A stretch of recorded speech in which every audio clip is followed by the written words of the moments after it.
ప్రియులారా, పరిశుద్ధ లేఖన భాగాల్లో నుంచి కొద్ది నిమిషాలు దేవుని వాక్యాన్ని ధ్యానము చేయటానికి మనం ఆశపడదాం. మత్తయి సువార్త 25వ అధ్యాయం 14 నుంచి 30 వచనాలు మన మధ్యలో ఉన్న విద్యా ప్రకాశ్ వచ్చి చదివిపిస్తాం. ఇది మనకు ఏర్పాటు చేయబడిన వాక్య భాగము. మత్తయి సువార్త 25వ అధ్యాయం 14 నుంచి 12 వచనాలు. మనకు ప్రయాణమై తన దాసులను పిలిచి తన ఆస్తిని వారికి అప్పగించినట్లుండును. అతడు ఒకనికి 5 తలాంతులను, ఒకరికి 2, ఒకనికి 1 ఏమని సమర్థమును చొప్పున వారికిచ్చి వెంటనే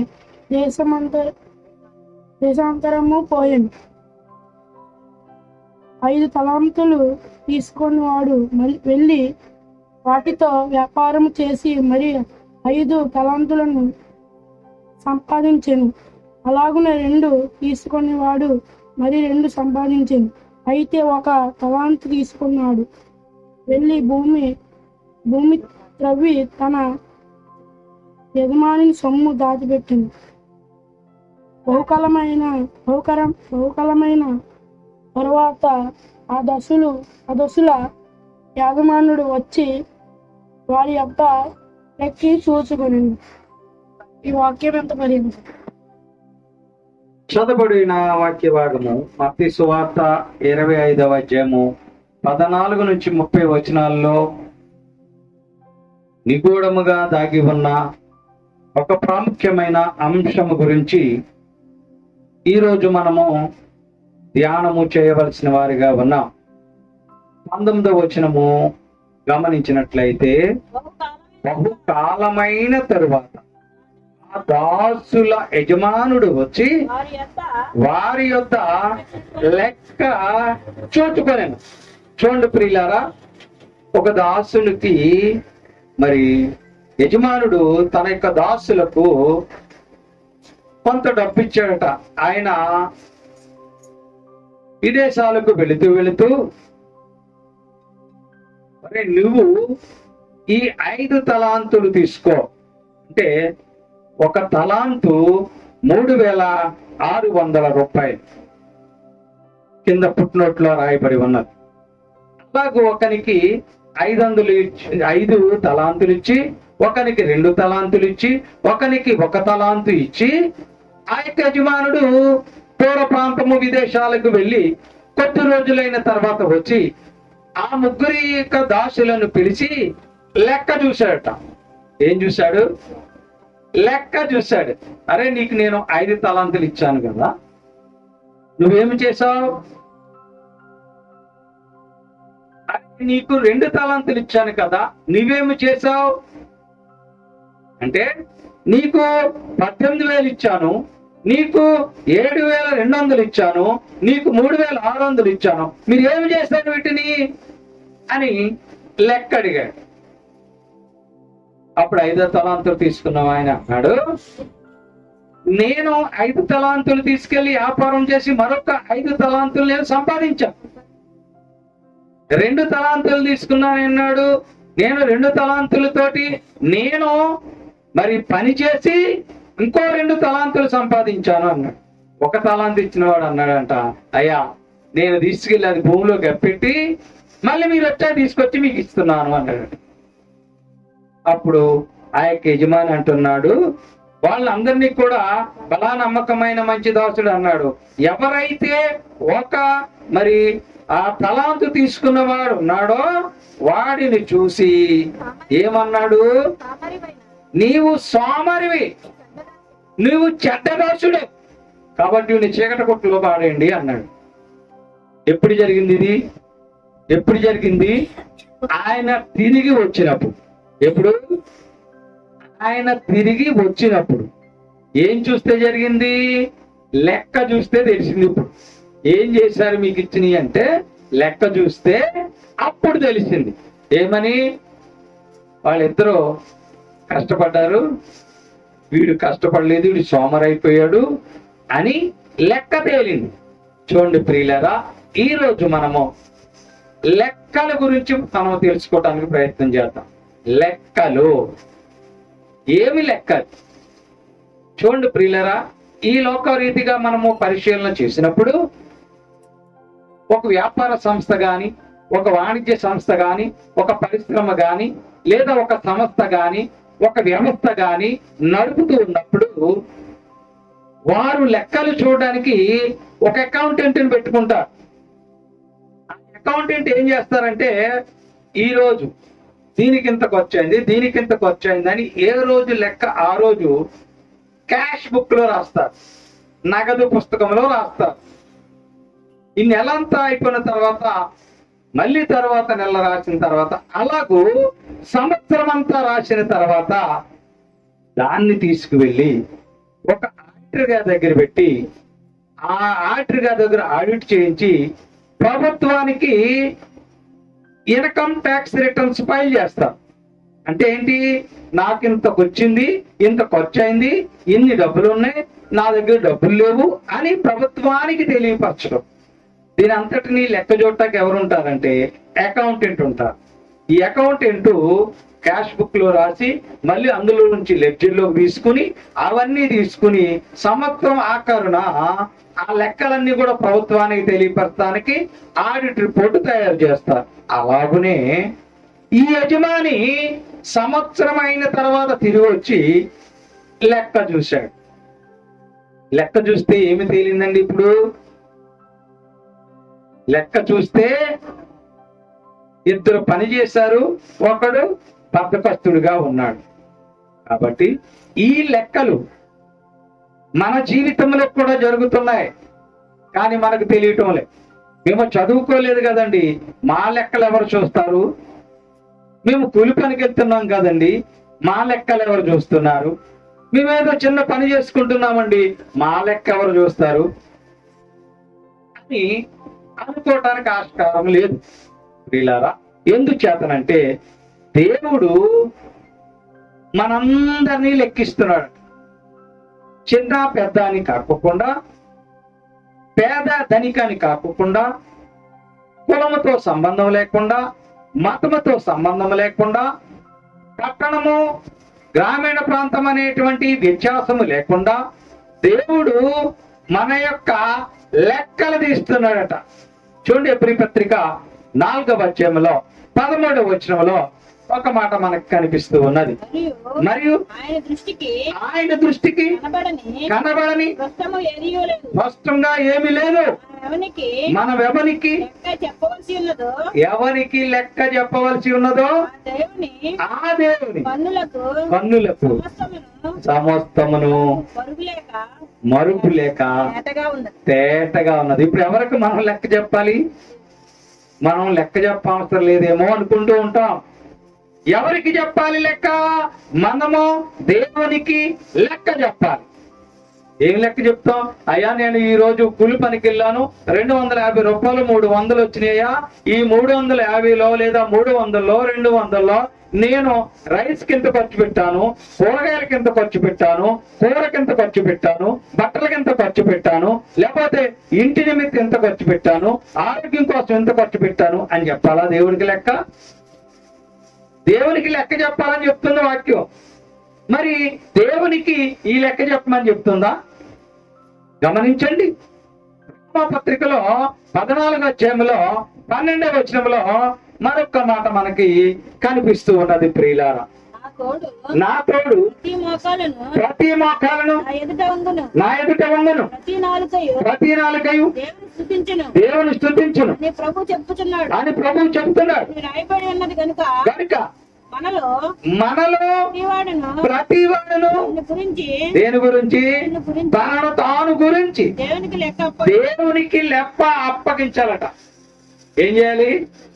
ప్రతి వాడును, కులంతో సంబంధం లేదు, పార్టీలతో సంబంధం లేదు, ప్రతి వాడును దేవునికి లెక్క అప్పగించాలట. మరి ఏం లెక్క అప్పగించాలి? మనము ఏ లెక్క చెప్పాలి దేవునికి? అయ్యా, నాకు ఇంత బ్యాంక్ బ్యాలెన్స్ ఉన్నదయ్యా, అది కాదు దేవునికి నువ్వు చెప్పే లెక్క. అయ్యా నాకు ఇన్ని కేజీలు బంగారం ఉన్నదయ్యా, అది కాదు నీవు దేవునికి చెప్పే లెక్క.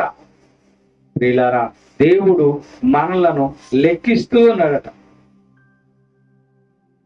ఆ యొక్క అకౌంటెంట్ గారు ఏ విధంగా ఆ యొక్క సంస్థల యొక్క లావాదేవీలు లెక్కిస్తున్నాడో, దేవుడు నిన్ను నన్ను మనందరినీ లెక్కిస్తున్నాడు.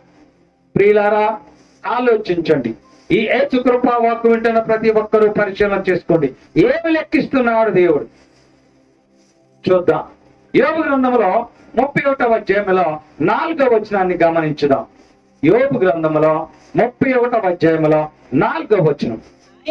ఆయన నా ప్రవర్తనను ఎరుగును కదా, నా అడుగు జాడలన్నిటినీ ఏం చేస్తున్నాడు ఇప్పుడు దేవుడు? ఏం లెక్కిస్తున్నాడు? నీ అడుగు జాడలు లెక్కిస్తున్నాడు. నీవెక్కడికి వెళ్తున్నావు? ఎన్ని అడుగుల దూరం వెళ్తున్నావు? కారులో వెళ్తున్నావా? బస్సులో వెళ్తున్నావా? లేకపోతే హెలికాప్టర్లో వెళ్తున్నావా? విమానంలో వెళ్తున్నావా? సముద్ర మార్గం గుండా ఆ యొక్క పడవలో వెళ్తున్నావా? ఓడలో వెళ్తున్నావా?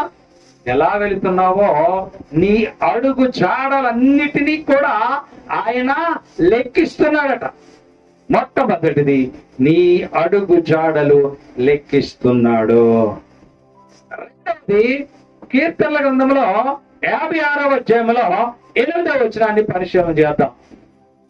56వ కీర్తనలో 8వ వచనం చదువుదాం. చదవండి.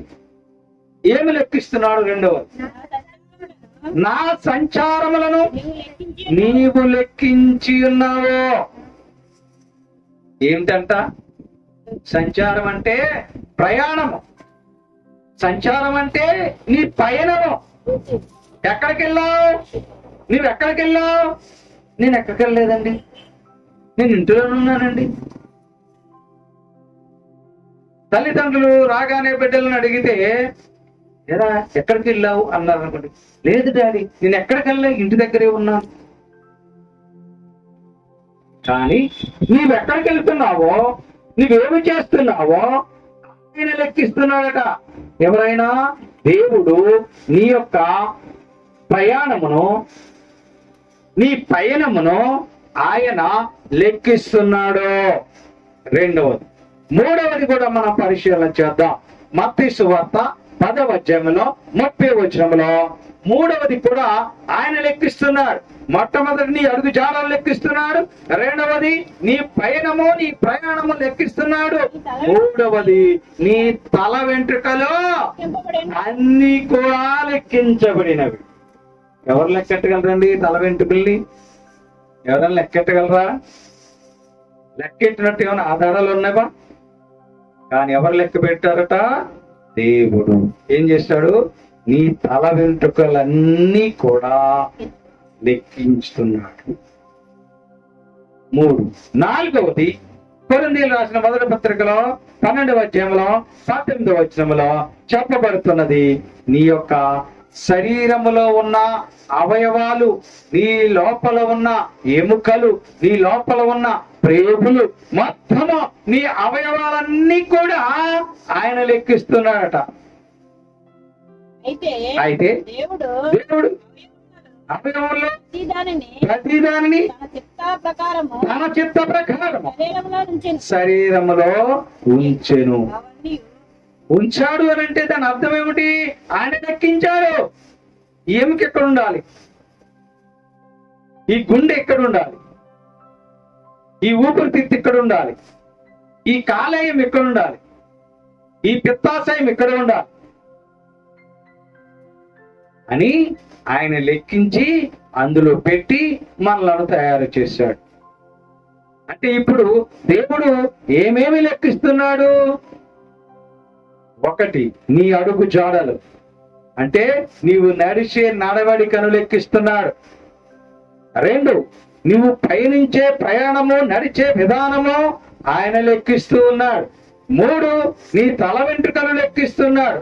4, నీ శరీర అవయవాలన్నీ లెక్కిస్తున్నాడు. ప్రియులారా, దేవుడు అంటున్నాడు కదా,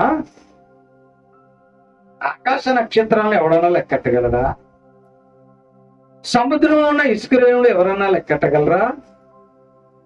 వాటిని లెక్కించి వాటికంటే ఎక్కువగా నా సేవకుడైన దావీదు సంతానాన్ని వృద్ధి చేస్తాను అన్నాడు ఇర్మీయా గ్రంథం 33:22.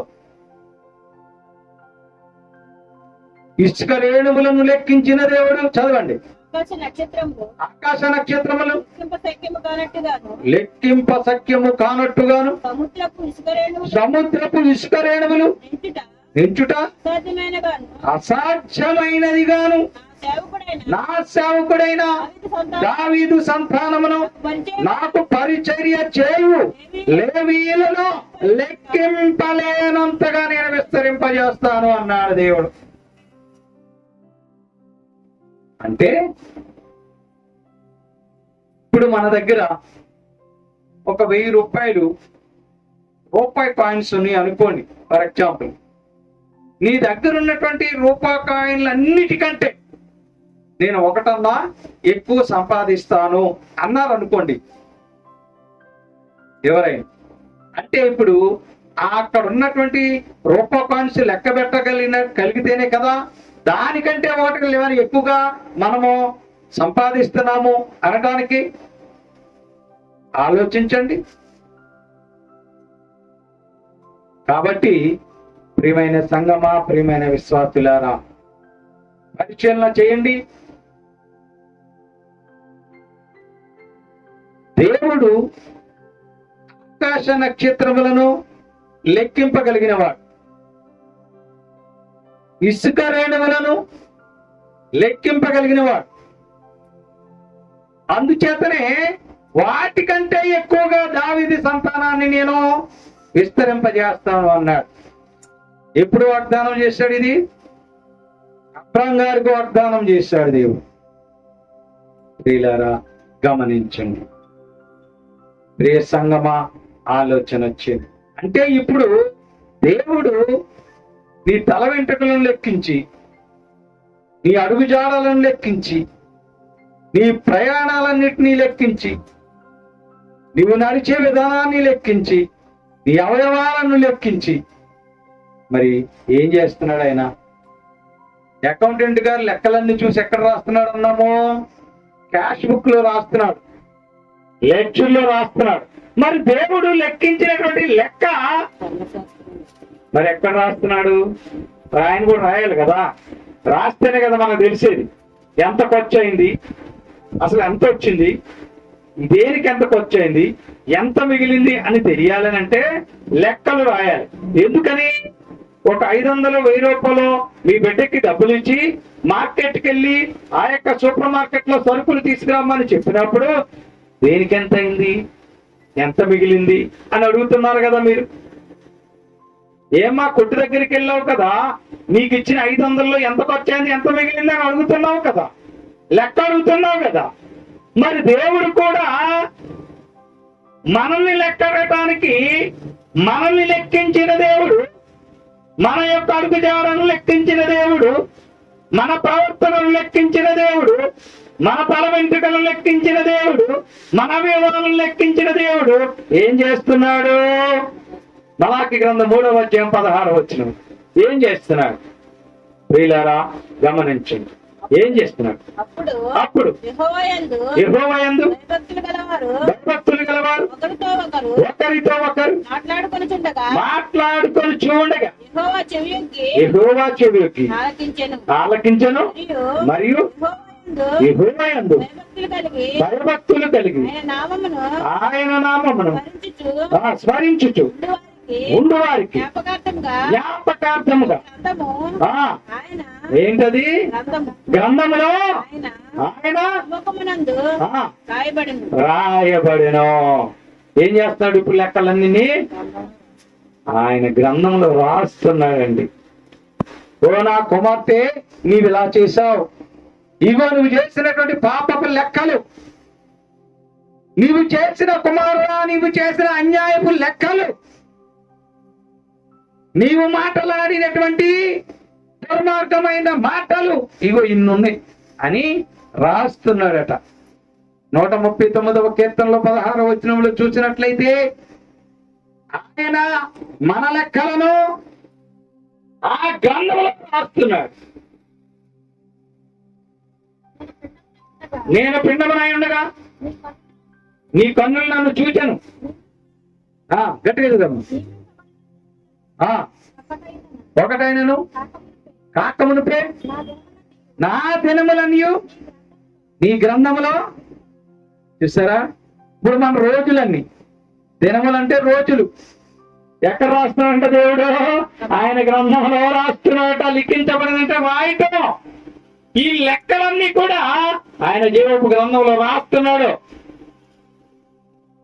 సావిత్రమ్మ గారు ఎలా చేశారు, సూరమ్మ గారు ఎలా చేశారు, సుభాషిణి గారు ఎలా చేశారు, సరోజిని గారు ఎలా చేశారు, రూపమణి గారు ఎలా చేశారు, దేవమ్మ గారు ఎలా చేశారు.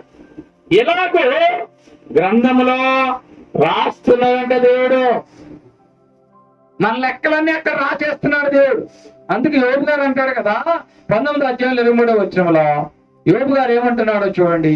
యోబు గ్రంథము 19 అధ్యాయము 23వ వచనంలో, ఈ మనుష్యుల యొక్క లెక్కలు, ఈ మనుషులు నడిచిన నడవడిక లెక్కలు, ఈ మనుషులు నడిచిన అడుగు జాడల లెక్కలు, ఈ నా మాటలు రాయబడవలని నేనెంతో కోరుచున్నాను.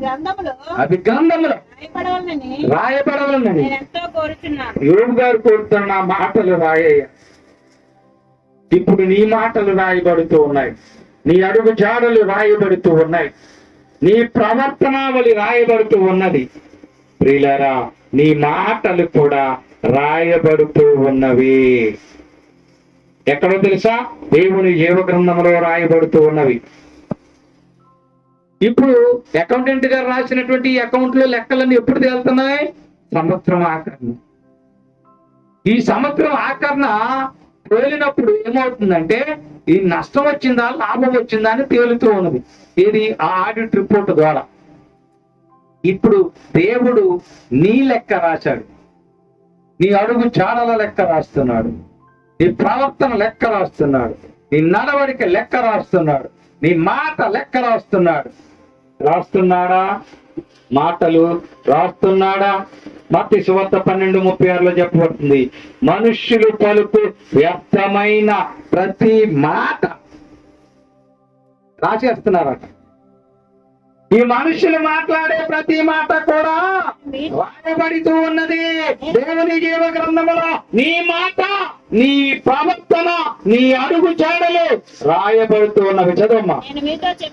నేను మీతో చెప్పినదేమనగా, మనుషులు పలుకు వ్యర్థమైన ప్రతి మాటను గురించి విమర్శ దినమున లెక్క చెప్పాలి. ఎప్పుడు చెప్పాలి లెక్క? విమర్శ దినమున. యజమానుడు ఎప్పుడు వచ్చాడండి? డబ్బులు ఇచ్చేసి వెళ్ళిపోయి సంవత్సరం ఆఖరిని వచ్చి లెక్క అడిగాడు. ఏం చేశారో చెప్పండి. మీకు ఇచ్చిన డబ్బులు ఏం చేశారు? పాడు చేసేస్తారా? వృధా చేస్తారా? ఉపయోగపడ్డవా? ఏమిటో చెప్పండి. ఈ లోకరీతిగా మనుషులు కూడా చెప్తున్నారు కదా, తనకున్నటువంటి ధనాన్ని వడ్డీకి ఇచ్చినప్పుడు 1 సంవత్సరంలో 2 సంవత్సరాలు అయిన తర్వాత వడ్డీ కట్టుకున్న తర్వాత, అమ్మ నీకు ఇచ్చిన డబ్బులు లెక్క చూసుకుని, వడ్డీ లెక్క చూసుకుని మాకు ఇచ్చేయి. 3 సంవత్సరాలు అయిపోయింది కదా, నోటు చచ్చిపోతుంది కదా, మా డబ్బులు మాకు లెక్క కట్టి ఇచ్చేయి అంటున్నారు. మరి నీవు పలికిన మాట, నీవు నడిచిన నడక, నీ ప్రవర్తించిన ప్రవర్తన లెక్క, మరి వాటికి లెక్క చెప్తుందా? అందుకే యజమానుడు వచ్చి లెక్క అడిగినట్లుగా దేవుడు మళ్ళీ వచ్చు దినమున, ఎప్పుడది? విమర్శ దినమున మనము ఈ లెక్క చెప్పాలి. ఏ లెక్క? మనము నడిచిన నడవడిక లెక్క, మనం ప్రవర్తించిన ప్రవర్తన లెక్క మనము చెప్పాలి. ఎవరికి? దేవునికి చెప్పాలి. అప్పుడు ఏం చేస్తారంటే ఆయన ఈ మనుషులు ఏం చేస్తారంటే, మా లెక్క ఎవరు చూడటం లేదు కదా, మేము ఎక్కడికి వెళ్తున్నాం ఎవరు చూడట్లేదుగా, మేము ఎక్కడికి వెళ్ళి ప్రవర్తిస్తున్నామో, ఏం ప్రవర్తన చేస్తున్నామో ఎవరికి తెలియదుగా అనుకుంటూ ఉంటుంటారు. అంతరంగంలో లెక్కలేసుకుంటూ ఉంటారట. ఏమని? సామెతల గ్రంథం 24:7 వచనంలో చెప్పబడుతుంది, ఎట్టివారు తెలుసా? అడుగుజాడల ద్వారా తప్పులు చేసేవారు, ప్రవర్తన ద్వారా వారి యొక్క పాపము చేసేవారు, ఇట్టివారు. చూడండి సామెతల గ్రంథం 24:7 అందదు అట్టివారు మనులేందురు. 7 24:7 8 కానీ 6 కానీ చదువుంది. అట్టివాడు తన ఆంతర్యంలో లెక్క చూసుకుంటారట. ఏం చూస్తాడంట? ఆంతర్యంలో లెక్క చూసుకుంటాడట. అట్టివాడు తన ఆంతర్యంలో లెక్కలు చూచుకును. ఎన్నో వచ్చిన అమ్మది 23. ఎట్టివారు తెలుసా? మన అడుగు జాడల ద్వారా అన్యాయాలు అక్రమాలు చేస్తుండేవారు. మన ప్రవర్తన ద్వారా ప్రయాణాలు చేస్తూ పాపము చేసేవారు. అంతరంగంలో లెక్కలేసుకుంటారు. మమ్మల్ని ఎవరు పట్టించుకోవట్లేదుగా, మమ్మల్ని ఎవరు చూడలేదుగా, మేము ఊరు వెళ్ళాంగా, దూర ప్రాంతం వెళ్ళాంగా అనేటువంటి ఆలోచన కలిగి ఉంటారు. ప్రియులారా, గమనించండి. అందుచేత మన లెక్కలన్నీ కూడా లిఖితమవుతూ ఉన్నాయి, రాయబడుతూ ఉన్నాయి. వీటికి విమర్శ దినమున మనం లెక్క చెప్పాలి. దేవుడు వచ్చినప్పుడు మనము లెక్క చెప్పాలి. ఆ లెక్క చెప్పినప్పుడు చూడండి, ఈ లెక్కలు ఈ లోకరీతికి ఉన్న సంస్థల యొక్క లేదా వ్యాపారాల యొక్క లేదా పరిశ్రమల యొక్క లేదా కంపెనీల యొక్క లెక్కలు చెప్పకపోతే ప్రతి సంవత్సరము మార్చి 31 తర్వాత ప్రభుత్వానికి ఆడిట్ రూపంలో లెక్కలు చెప్పకపోతే ప్రభుత్వం అడుగుతుంది, నువ్వేం చేసావు? కాబట్టి నువ్వు లెక్క చెప్పలేదు గనక నీకు ఇంత జరిమానా విధించబడుతుంది, ఫైన్ వేయబడుతుంది అని ప్రభుత్వం హెచ్చరిక జారీ చేస్తూ ఉంటది. మరి దేవునికి నీవు లెక్క చెప్పకపోతే, దేవునికి నీవు లెక్క చెప్పడానికి నీవు వెనకంజ వేస్తే దేవుడు కూడా అంతే ఏం చేస్తాడని రాయబడి ఉన్నది. చూడండి ప్రియులారా, ఏమి చేస్తాడో కూడా వాక్యములో రాయబడి ఉన్నది. ప్రియులారా, ఏమిటో తెలుసా?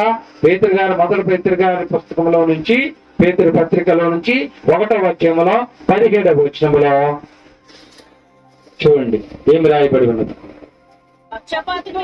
పక్షపాతము లేకుండా మీ క్రియలను బట్టి ప్రతివానికి తీర్పు తీర్చేవాడు. చూస్తారా? ప్రతివానికి. ఇందులో తారతమ్యం లేదు. అయ్యో, మా సన్నిధికి వచ్చి నన్ను పాటలు పాడేవాడు కదా, బైబిల్ చదివేవాడు కదా ఆమె అనుకోటానికి లేదు. పక్షపాతమే లేదు. నువ్వెంత బైబిల్ చదివినా నీ పాపము జీవితం మారకపోతే,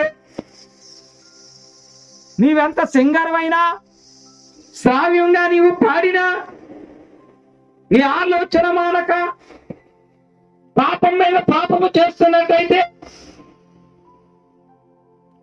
ఆయన పక్షపాతము లేకుండా తీర్పు తీర్చుతాడు. తెలుసా? ప్రియ సంగమా, ప్రియ స్వాతులు, చాలా మంది అనుకుంటారు, అయ్యో మేము పెద్దోళ్ళం అయిపోయాం కదా, అయ్యో మేము నాయకులం కదా, మేము పార్లమెంటు సభ్యులము కదా, శాసన సభ్యులము కదా, మంత్రులము కదా, మేము అధికారులము కదా, మేము లెక్క చెప్పక్కర్లే, మేము పాస్టర్లం కదా, మేము దైవజనులం కదా, మేము లెక్క చెప్పక్కర్లే అనుకుంటున్నారేమో. దేవుని వాక్యం స్పష్టంగా రూఢిగా మాట్లాడుతున్నది. ఏప్రిల్ పత్రిక 13వ అధ్యాయంలో 17వ వచనం చెప్పబడుతున్నది, మీ పైన నాయకులుగా ఉన్నవారు సైతం, వారి ఎంతటి వారైనా, వారు ఏ పదవిలో ఉన్నా, మీ పైన నాయకులుగా ఉన్నవారు కూడా లెక్క అప్పగించవలసిన వారే. చెప్పాలి లెక్క. వారు మనుషులు కాదా? వారు తప్పు చేయటం లేదా? నీకు ఆస్తి ఉండొచ్చు, నీకు అంతస్తు ఉండొచ్చు, నీకు బలం ఉండొచ్చు, నీకు బలగం ఉండొచ్చు, నీకు మేడ ఉండొచ్చు, నీకు మిద్దు ఉండొచ్చు, నీకు కార్లు ఉండొచ్చు, బంగ్లాలు ఉండొచ్చు, నీకు విమానం ఉండొచ్చు, హెలికాప్టర్ ఉండొచ్చు. అయినా నువ్వు మనిషివి, తప్పు చేస్తున్నావు. కాబట్టి నీ అడుగు జాడల ద్వారా నువ్వు చేస్తున్న తప్పు లెక్కించబడింది. నీ ప్రవర్తన ద్వారా నువ్వు చేసినటువంటి తప్పు లెక్కించబడింది. కాబట్టి నువ్వేం చేయాలి? లెక్క అప్పగించాల్సిందే. ఈ లెక్క అప్పగించకపోతే మన మీదకి ఉపద్రవం వచ్చి పడతాం. కానీ దేవుడు లెక్కించిన దాన్ని మనం లెక్కించగలమా? ఆయన ఇసుక రేణువులను, తల వెంట్రుకలను, ఆకాశ నక్షత్రములను లెక్కించిన దేవుణ్ణి మనము లెక్కించగలమా? మనమే పాటి వారము, అంతలో కనపడి అంతలో మాయమైపోయాయి. ఆవిరి వంటి వారము, నీటి బుడగ లాంటి వాళ్ళము. మనము దేవునితో పోల్చుకుంటాం. ఎందుకో తెలుసా? మన దగ్గర డబ్బు ఉందని, మన దగ్గర అందం ఉన్నదని, మన వెనకాల 10 మంది వస్తుంటారని దేవుని తొలనాడేవారిగా ఉంటాం. దేవుని వాక్యం చెప్తుంది కీర్తన గ్రంథం 139:17 ఏమన్నా తెలుసా? మీరు దేవుని కొలతలను, దేవుని లెక్కలను మీరు లెక్కించగలరా? ఒకవేళ ఈ లోక రీతిగా అకౌంటెంట్ గారు ఆ అకౌంట్స్ తయారు చేసినప్పుడు ఏమన్నా 2-3 రూపాయలు తేడా వచ్చినా ఆ అకౌంట్ లో అబ్జెక్షన్ వచ్చేస్తుంది.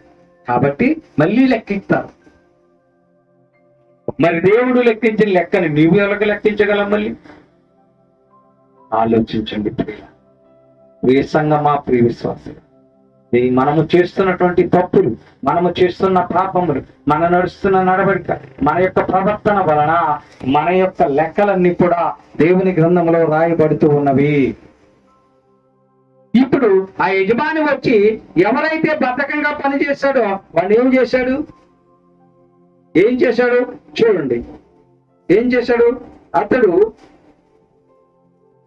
ఆ తర్వాత 1 తలాంతు తీసుకునేవాడు వచ్చి, అయ్యా నీవు విత్తని చోట కోయివాడవను, చల్లని చోట పంట కూర్చుకున్నవాడనువై కఠినుడవని నేను ఎరుగుదును కనుక నేను భయపడి వెళ్ళి నీ తలాంతును భూమిలో దాచిపెట్టిదిని, ఇదిగో నీది నీవు తీసుకునమని చెప్పాను. అందుకు అతడు యజమానుడు వారిని చూసి, సోమారివైన చెడ్డదాసుడా. ఏం మంచి పేరు పెట్టాడు చూసారా? సోమరివైన చెడ్డదాసుడా అని అతనికి ఏమి చెప్పాడు? అతను ఏం చేయమన్నాడో చూడండి 30వ వచనం.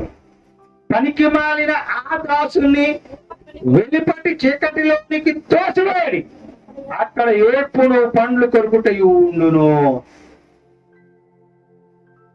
ఎక్కడ తోసిస్తారు చెప్పండి? చీకటిలోకి తోస్తారు. రేపు మన పరిస్థితి కూడా అదే. ఎందుకో తెలుసా? మన లెక్కలు రాసేసి ఉంటున్నాయి. ఏ రోజు లెక్క ఆ రోజు రాసేస్తున్నారు. మన దినములు లెక్కిస్తున్నారు. మన రోజు, ఈ రోజు ఏమి చేసామో రాయబడుతున్నది. రేపు లేచిన తర్వాత ఏమి చేసామో అది కూడా రాయబడుతున్నది.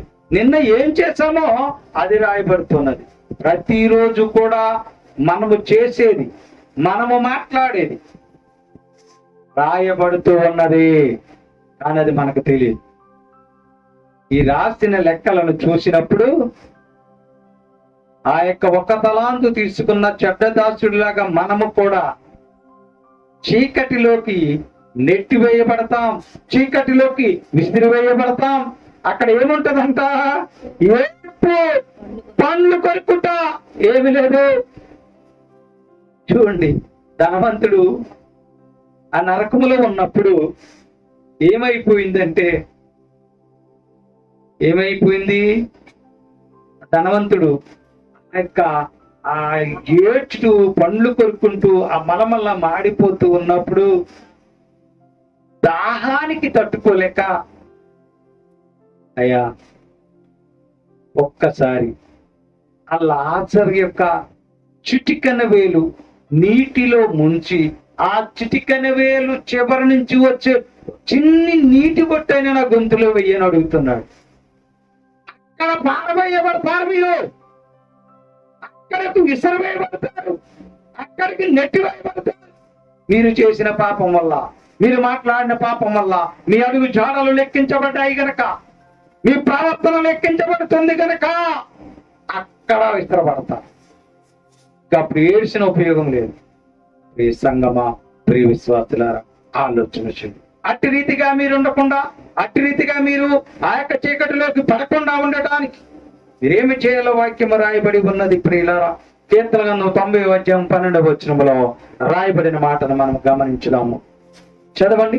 కీర్తనల గ్రంథము 90:17 వచనాన్ని చదువుదాం. 12వ వచనం.